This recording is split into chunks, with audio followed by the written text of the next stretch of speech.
Je suis très heureux de vous accueillir à l'occasion de ce sommet des chefs d'État et de gouvernement organisé dans le cadre de la 15e conférence des parties à la Convention des Nations Unies sur la lutte contre la désertification, ou COP 15.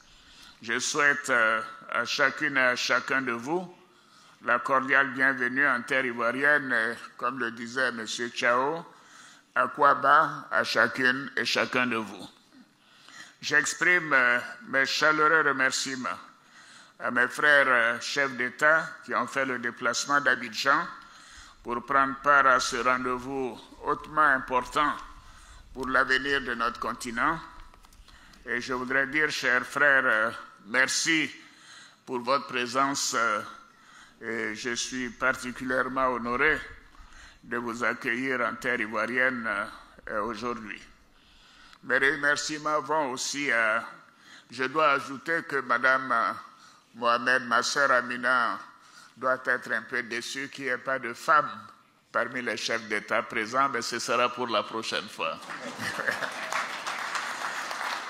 Mes remerciements vont aussi à l'endroit des chefs d'État qui participent à ce sommet à ce sommet présidentiel en visioconférence.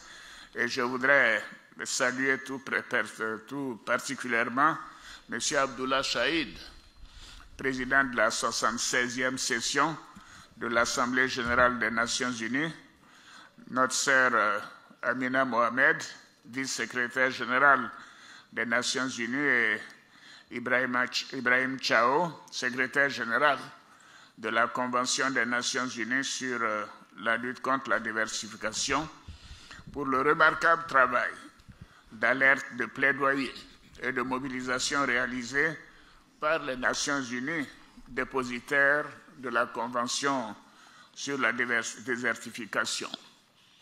Excellences, Mesdames et Messieurs, nos travaux se tiennent en amont de la COP 15 que la Côte d'Ivoire abrite à partir de ce lundi 9 mai jusqu'au 20 mai 2022. Ces travaux suscitent de grands espoirs au sein de nos populations qui attendent beaucoup de nous, notamment au regard du thème de cette COP 15 qui s'intitule « Terre, vie, patrimoine d'un monde précaire vers un avenir prospère ».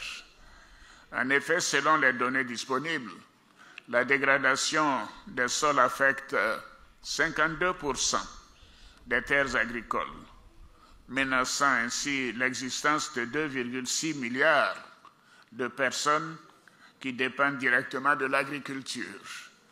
La désertification et la sécheresse causent la perte de 12 millions d'hectares chaque année, soit près de 23 hectares par minute. La dégradation des terres affecte directement 74% des personnes pauvres,